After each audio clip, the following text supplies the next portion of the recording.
Welcome to the Confidence in Singing podcast, where you can reclaim your voice and rediscover the joy of singing. I'm Aideen, and my guests include singers and voice experts who share their insights and journey to encourage singing for health, happiness, and fun. To support this podcast and join the Confidence in Singing community, just click on the Patreon link below.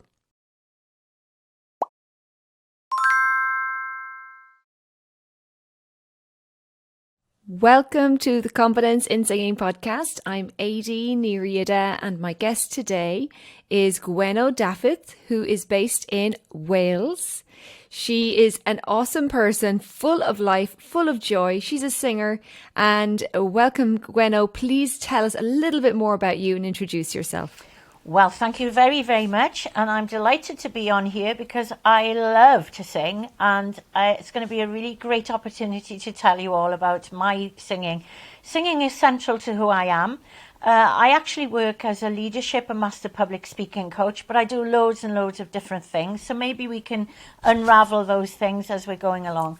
But I've been a singer since I was about 3 or 4 years of age. I'm Welsh. We love to sing. We have a very musical lilt to our voices, and music has been a very, very important part of my life, my family's life. And I started, I suppose, going back to singing in chapel and doing solos in chapel. And then we have this fantastic organisation in Wales, which is called the Urdd National Eisteddfod.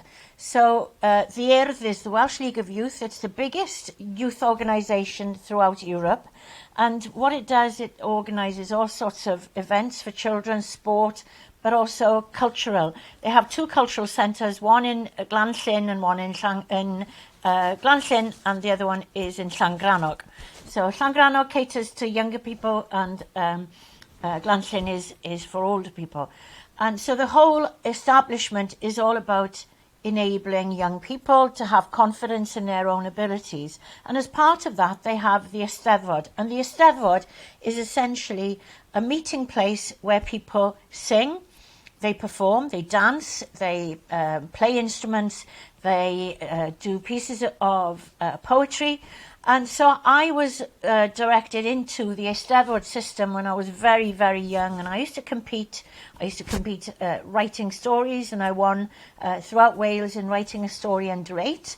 And also as a singer, I started in the Eisteddfod circuit and did quite well. And I also used to sing a lot. My mother used to coach me, and at that time, somebody who played the piano for me was called Margaret Rhys. So from a very, wonderful, very early age, I've been a singer. So that's the starting point. Wonderful. Well, the Eisteddfod... Tell me a little bit... Oh, sorry. Can I tell you a little bit more about the Eisteddfod? The Eisteddfod actually is very key, I think, in the fact that so many Welsh performers have gone on to international levels. Like people like Matthew Rhys, Iwan Griffith, and probably the best Welsh singer that you will know of, Bryn Terfel, also did his apprenticeship through the Eisteddfod and Eisteddfod platforms. So we also have the national... Yes, it's so important that young people get opportunities. And one of the things that I notice with my students is sometimes their parents are very encouraging at a young age, and then other kids, unfortunately, don't get the opportunities, and they don't get the encouragement from family members because maybe they don't come from, it's not a tradition or a culture within the family. So you're very lucky that your mother was so keen to put you forward for everything. She obviously saw a little spark of enthusiasm there from a young age with you. Well, she did. And also going back to that thing about, some people aren't as lucky. But the fact is, with the Urdd Eisteddfod, it doesn't matter what your background is, because all the schools are based, they have every March the 1st, there will be an Eisteddfod in the school, and that will lead, and the children will be coached by their teachers. So no matter what your background is, if you've got a spark of talent, as you say, you will go into that system and you will come out, and you will become confident in your abilities. So the Urdd really is key for us here in Wales. And yes, I was... Great, because not all schools or countries have much music in the schools. That's true. Well, my dad and my... Good for you. Gwenno, let me find out a bit more about you. It's great to find out about Wales and all the wonderful benefits of living there. We'll all move there now if we have kids, because we'll be so keen to get them into the system that you're talking about. But I'm more interested in finding out about your journey. So, where did you go? Like, what was the goal for you? Like, what did you dream of doing when you were a child? I was going to be a physical education teacher, and I went to college and I trained as a PE teacher, and I had to change direction after 3 months, and it was devastating, absolutely devastating. And I was dreadfully unhappy and stayed on in college, and I had to change from advanced main physical education to, I was doing drama as well, so I changed my drama to advanced main drama, and then I did Welsh. But I never wanted to be a teacher other than a physical education Why were you so teacher. passionate about physical education at the time? Well, I was always a runner, and I really had a talent for running, and I used to be, cross-country captain, athletics captain, hockey team, netball team. I was a very physical child, and so those are the things that were really important. It built up my leadership skills. Being captain of different teams was very, very good for my leadership skills. And also, I just loved it. And it was devastating when I had to change direction. I really was very lost. How did it work out for you then in drama college? What was it what benefit did you find having done that in the end? I got a certificate of education as a teacher, and that was about the only thing really. But also I discovered that I was very, very good at comedy roles and comic roles. But anyway, I went off to Belgium, and this is what it starts to get a little bit more bohemian and interesting, because I lived there for 5 years and I was an au pair. And then, and of course I sang, and I was singing with a choir. I was singing with the European Union International Choir. And so I was doing that, and I loved it, really enjoyed it. I was also performing with the English Comedy Club of Brussels, and we did things like musical, and I loved that and really enjoyed it. And then one day I was in a place with my friend, and there was a group of Irish musicians playing, and I thought they're really, really good. And I went up to them, and they weren't Irish at all. They were Hungarian brothers who'd been born in Paris and had lived in Brussels and were passionate about Irish folk music. So I went up to them and I said, "Oh, you're brilliant." I said, "There's one thing you need." And they said, "What is it? What would we need?" And I said, "You need a singer." And they said, "Well, but where are we going to find this singer?" And I said, "Here I am." So I started singing with them in gigs all around Belgium. And we were doing Irish songs, and I loved the old Irish warrior songs, the rebel songs, the rebel songs, and things like the Nightingale and the old Triangle, and all of those. And I used to sing those, and they used to go busking. And after a few years, when I'd been an au pair, then I'd worked as a governess, and I worked in an old people's home. And because I was performing with my band, I was a regular singer by then. I didn't want to go back to Wales, so I started busking. And I stood there and I sang Welsh traditional folk songs with a little basket in front of my feet, and just sang in Galerie de la Reine. Made some money, bought a guitar, taught myself to play guitar, and then started singing in the restaurants around the tourist areas. And I used to go and sing in various places around Belgium, with a different place. I'd go to Bruges, say Monday, Antwerp on a Tuesday. Then I'd go to Ostend, I'd go to Knokke. I'd go to all sorts of places, Ghent, on a different day of the week, and I would sing in restaurants. And in the summer, I would sing on the terraces, and I would sometimes busk. And I made enough money to keep me living. I also taught English as a foreign language. So that was the beginning of my dual career, performance and sharing knowledge. So, and I've done those things throughout my life. Maybe you'll allow me to ask you another question.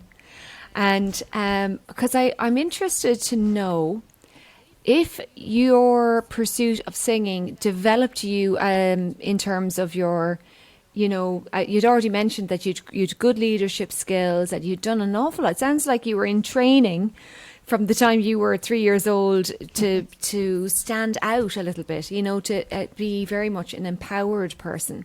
Have you ever been lacking in confidence? And the other question is, how did you develop? What developed for you through the singing when you were doing all of that? Well, first and foremost, have I ever been? Yes, constantly throughout my life. I have been knocked down more times than I would like to recognise. But my principle in life is if you fall off the horse, you have to get back on as quickly as you possibly can before the horse rides off into the dust. Singing has given me confidence in my own abilities. When people were coming up and saying, "Oh, that's beautiful, that's lovely, you really touched me," of course that's going to give you a lot of self-confidence. And so by busking, that did give me a lot of self-confidence in my abilities to be able to touch people, because there are lots of people out there who have far, far better voices than I have. Wales is the land of song, and there are so many people who sing way, way better than I do. But one of the main things that I can do, I can touch people with emotion. And that was one of the things that my mother used to teach me. She said, "But you've got to make them feel what you're singing about." And it's so true. I was listening last night. Every week I go to jazz at the Royal Welsh College of Music and Drama, and I try and support the young performers there. And there's this fabulous young singer there called Caroline Ferreira from Switzerland, and she's got an absolutely beautiful voice, and also she's got the personality to go with it. And but she's still lacking a little bit on the transference of feelings. She communicates really, really well with her audience. But one of the things I think is that I can translate the feelings that I have is that life hasn't been generous to me at times. But I've always been able to use that to put it into my music and the way that I bring that emotion of a song over. Because I think the emotion is so, so key to connecting with people. Yes, and one thing that I always suggest, because I teach people who don't normally sing, and I teach a lot of adult singers, but I really feel that it doesn't matter if you're going to sing or busk or, no matter what level of singing you do, when you put your heart and soul into a song, you're communicating a lot more than just the words of the song. You're communicating your wisdom. You're communicating all of your experiences in that area and your understanding. And nobody can stand up and sing an emotional song unless they have, to some degree, conquered that emotion within themselves. And if they haven't touched on that emotion within themselves, then it does fall flat. And sometimes when very young performers perform songs that are about heartbreak, they don't know how to communicate that because they haven't had that experience. So I suppose there's the one benefit of heartbreak, guys. Well, you might be able to sing about it really well someday. And not that I recommend it, but It's always worth waiting for somebody who's got the right match for you. So a heartbreak for the wrong person is well worth your time. Agree with you. Gwenno, tell me a little bit more about when you started singing Edith Piaf songs. Well, I think what you actually, that was a great lead into it. So great supposition and great question, in fact, because I found out about Edith Piaf when I was in my early 20s, when I was busking and singing on the street. I found her music and something about it touched me. And she's been my constant and ever-present role model since I was about 21, so that's quite a while now. And one of the things that captivated me about her was that element of really, really engaging with her audience through the passion of her feelings. If you listen to her, there are better singers than Edith Piaf, but there's nobody on this earth who was able to connect with the audience with the emotion of what she was singing about.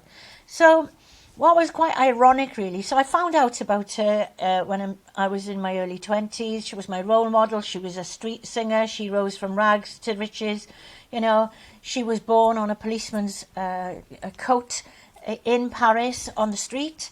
And, you know, her story, I mean, she really lived her life, and she burnt out like she burnt out like a comet at a very early age. She was only 47 when she died, but she had lived every single moment. And so what was ironic was I came back from Belgium in 1983 because my brother was dying of cancer, unfortunately.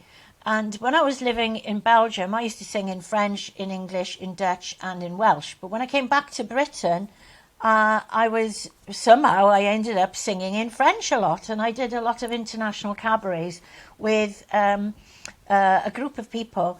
And our agent was somebody called Doreen O'Neill.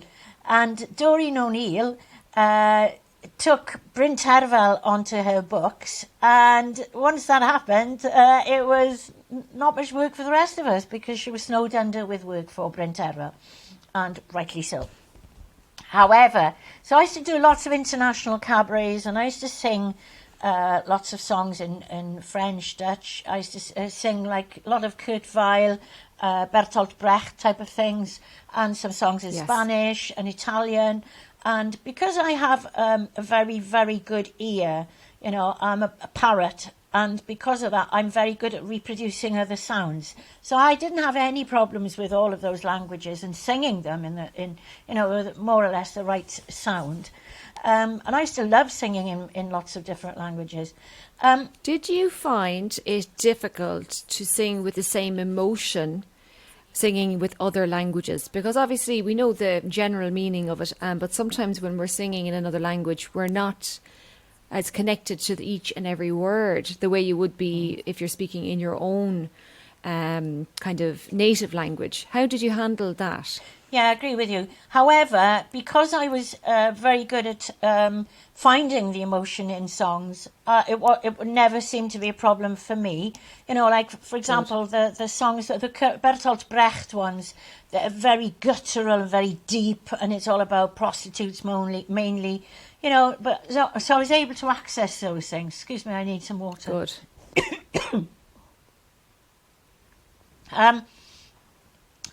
But I can understand that because I remember I went on a course with a fabulous teacher called Mary Hammond, and she did musical theatre. She used to come down from London to coach the people in the Royal Welsh Music College and Drama in Cardiff. And they used to open up the courses for people who were interested, and I used to go along because Mary Hammond wasn't recognised at the top of her tree. And what she said to me was, you know, because I'd sing songs in English and then I'd sing songs in Welsh, and she would say, your emotion is way, way more defined when you sing in Welsh. So there is that issue, yes, I agree. It's just an interesting thing to keep in mind, and something that if you do want to sing in other languages, that you dive deep into the language and dive deep into the meaning, not just of each word, but the meanings behind the words, the depth of the emotion behind the actual words. There you can get extra fuel for that communication. I think so, you know, in the same way, you know, I've been a performer, I've been an actress in Wales. I did a huge amount of work in my 20s and my early 30s. And, you know, you hear of, in French they have two words for it, acteur, and I think it's, I've forgotten the name of it, I can't remember. But they've got two names for actors. And one is method actor. So that person will really dive deep, and they will even go out and live as that character for a while. And the other one is someone who's exactly the same in every role that they play. And I think the same goes with songs. You know, you've got to have, you know, you've really got to believe that song, you know, and you've got to understand and get it right under the emotion of it, because if you don't, how are you going to connect with your audience?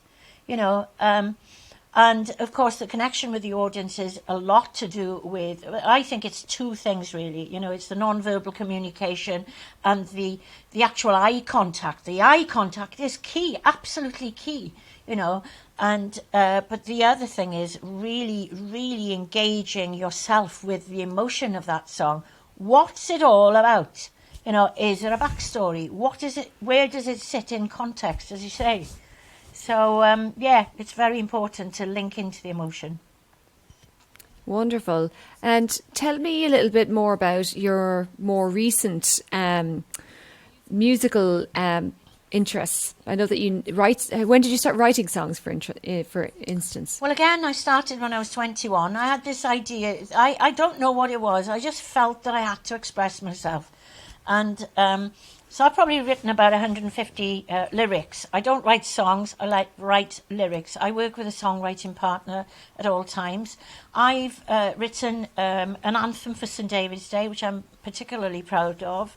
And 14 years down the line, I've written the lyrics in English and in Welsh because I feel passionately that there are people in Wales who identify as Welsh but who can't speak the language as their first language.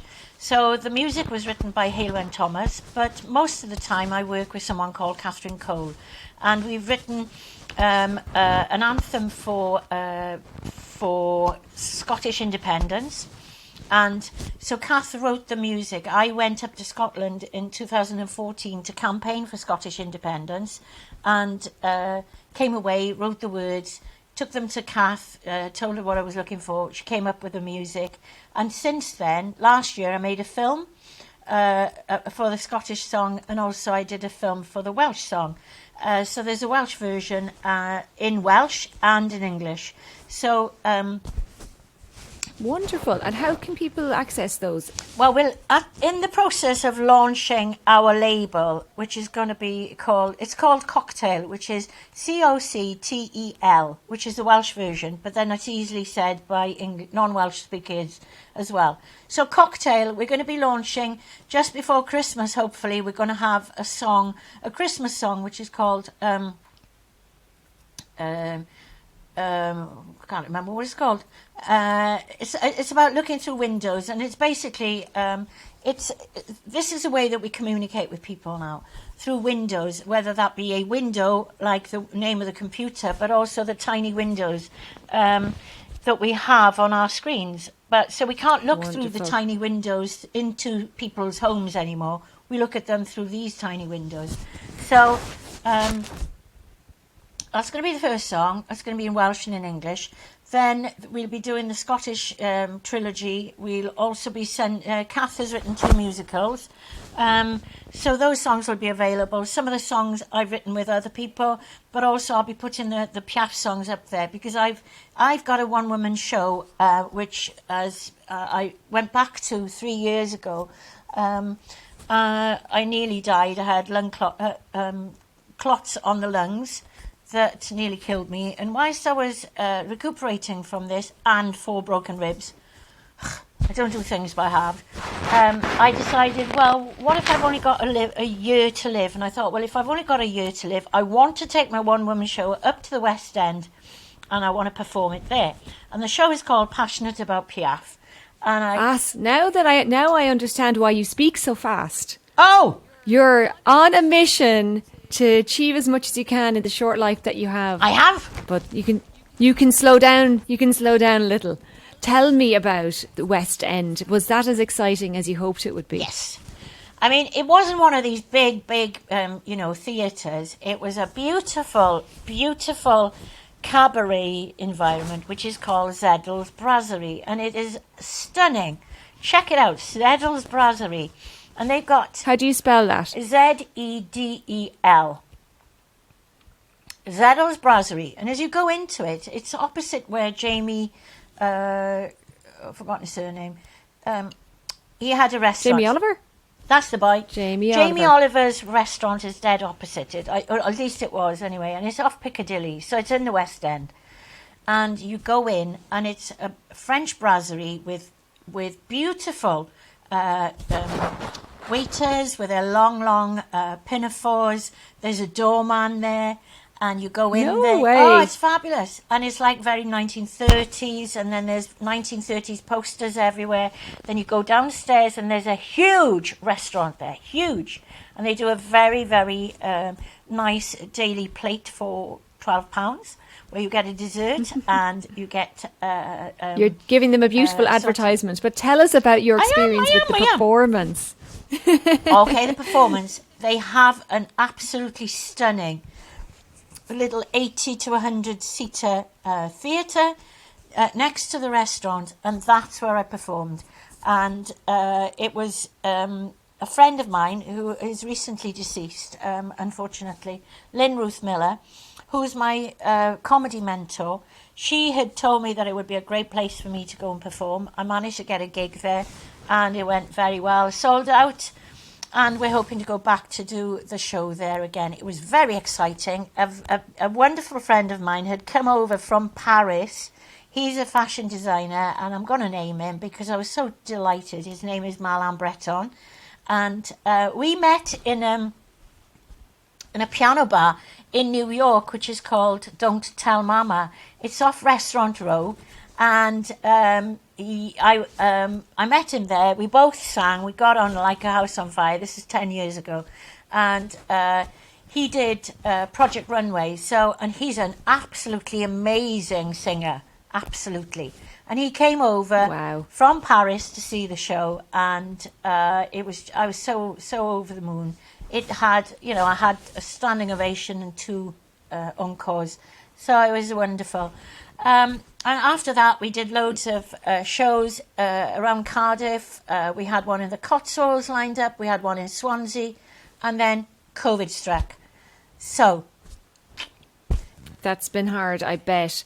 Can you tell me, for the listeners, how would you say, how would you organise something like that? So, there's a lot of people that would be listening to the show that maybe are more amateur singers, or they've been singing as a hobby, but they might want to maybe perform at an open mic night, or some of them may want to, do a gig at a restaurant or something like that. What advice would you give someone at that stage, knowing yourself, having been through it all? Well, there's a couple of ways. First of all, is the only thing you can do is just get on with it. End of. You just get out there, and you may well be petrified, but you've got to get it in the diary, and you've got to force yourself to get out there and do it, because it's no good how amazing you are with a hairbrush at home. That's not where you want to be performing. You need to get an audience. So first and foremostly, go and book your spot in an open mic. Now, even if you just stand there and sing a cappella, it doesn't matter. Just go and do it. So I ended up buying a guitar and teaching myself how to play. I'm not a very good instrumentalist. I don't like it. So if you want to go and get a backing tape, go and get a backing tape. You can buy them off line, That's another thing. Or find yourself an accompanist. If you can't find yourself an accompanist, you may well find one when you get up on stage. But the only thing you can do is to just get up there and do it. I've written a book about women in stand-up comedy, which is another passion of mine. And the book is called Stand Up and Sock It to Them, Sister, Funny Feisty Females. It took me 20 years to write. But the advice that everybody was giving was just get out there and do it. No one's going to do it on your behalf. So find something that you feel really secure in. Record yourself. Get somebody to record you, and just look at your non-verbal communication. Make sure you're not wooden. Use your hands. If you don't know, do some mic technique before you get up on stage. Make sure, don't go up there and just say, 1, 2, 1, 2. That is so unprofessional. I hate it. I really hate it. So one of the main pieces of advice that all of these people that I interviewed, and I interviewed 94 people worldwide, including 65 female stand-up comics, which had never ever been done before. And all of them said, you just have to get out there and do it. You can... So that's my main piece of advice is find out where your local open mic is, get down there, see what the competition is like, and put your name down so that, you're on, and that you can really focus on doing it. The first time is going to be scary, of course it is. When the first time I sang with just my little basket in front of me in the galleries, or Galerie La Reine in Brussels, was terrifying. But that was the first time, and after that it gets easy.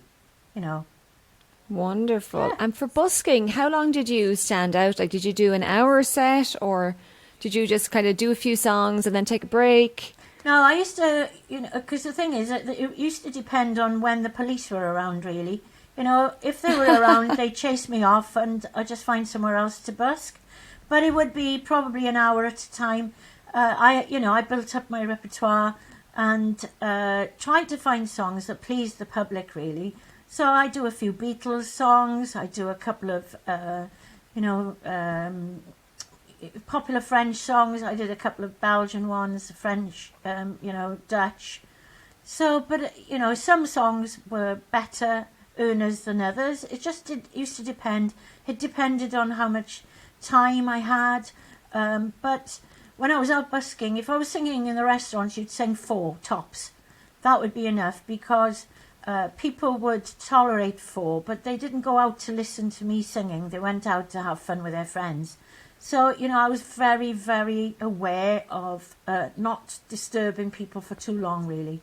That's what... and people were always very generous. I used to have notes, like money notes. So it wouldn't just be coins, it would be lots of money. Someone gave me a gold ring once. I was invited to sing in somebody else's wedding. And I did end up making a record in Belgium, which was a remix of Downtown by Petula Clark and Puppet on a String. And I was on a television programme with Kim Wilde, and she was really lovely. Yeah. Well, that's actually the closest I got to being on TV with someone famous was, I think it was Sarah Brightman, and I was a guest singer I was like the audience member singer on a show called The Lyrics Board, which was a game show where certain words of the lyrics would be revealed, and then everyone would have to guess what the name of the song was. So I sang at the end of the show as a guest. I had picked a song that I wanted the celebrity guests to guess. So that was actually when I was about 21 as well. So, but that's amazing. Well, is there anything else you'd like to mention about your singing or your performing before we talk a little bit about your leadership work and wind things up a little bit? Well, yes, we want to get the show out, and at the moment, the troupe, I work through a company called Multi-Show Productions, and they've been really hit hard with COVID because they had a couple of shows doing the rounds. We've worked really hard on Passionate About Piaf. We've got a fabulous promotional film about it, and we're looking for gigs. If anybody wants to give us a concert tour in America, that would be amazing. Thank you very much. We're all up for that. And in Britain, yes, we could do little gigs. We've got one now booked in for 2022. We'll be going to do our Cotswolds gig. My aim is next year I'd like to play in the Jazz Tent in Glastonbury. I would like to perform in Ronnie Scott's in London, and I would like to go and perform in the Edinburgh Fringe Festival. Those are my wants. Those are the things I'd really like to. The songs will be available that you can buy piece by piece on the platform, which if that's okay with you, I will give you a link, and then maybe you can put that with this interview. Absolutely, of course we will. I'm sure people will be very curious to hear your voice now that they've heard you talk about all the experience you have, and all the interesting things that you've done. If anybody knows any wannabe comics, your book would be a perfect Christmas gift or for this year or next year. So let's keep that in mind as well, everybody. Let me show you the book. Let me show you the book. Now, so this is Gwenno's book, Stand Up and Sock It to Them, Sister, and it's interviewing over 60 female comedians, which hadn't ever been done before. So, Gwenno, thank you for showing us that, and I hope someone will. Ooh, it's a nice meaty book as well. Lots of content in there. 20 years of my life, yes. Amy Schumer's in there, Joan Rivers is in there, Joan Brand. I got loads of American comics. It's really it's been it's been called the ultimate canon of female stand-up comics. So what a wonderful legacy to leave. It's absolutely wonderful that you've done that. It takes a lot of focus and determination to finish something like that. So I'm really proud of you for doing that. Okay, everyone, we're wrapping things up now. So just bear in mind, Gwenno isn't just an amazing creative person with her singing and her writing and her comedy acting. She's also does leadership skills with businesses and corporations and helps people to feel empowered in the workplace. So, Gwenno, would you like to share your website for that in case anybody listening is interested in that element?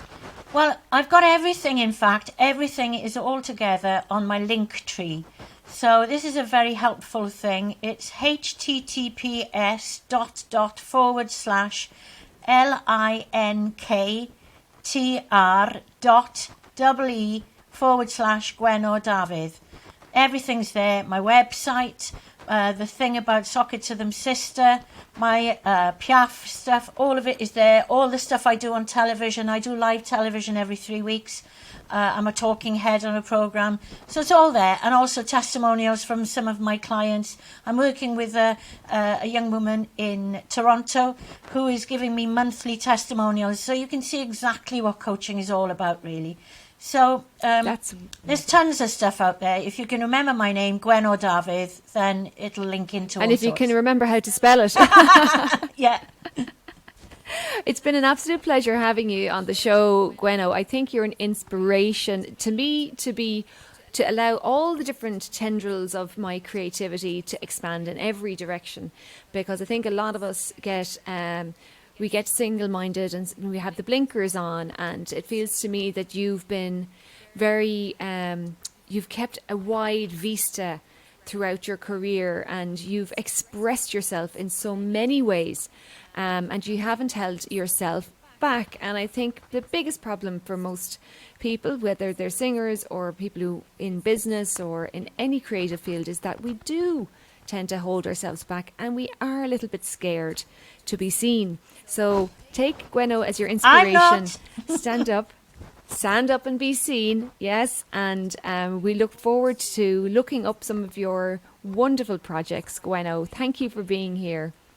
Thank you for having me. And can I just say on a final note, you know, for anybody who wants to really enrich their lives, sing.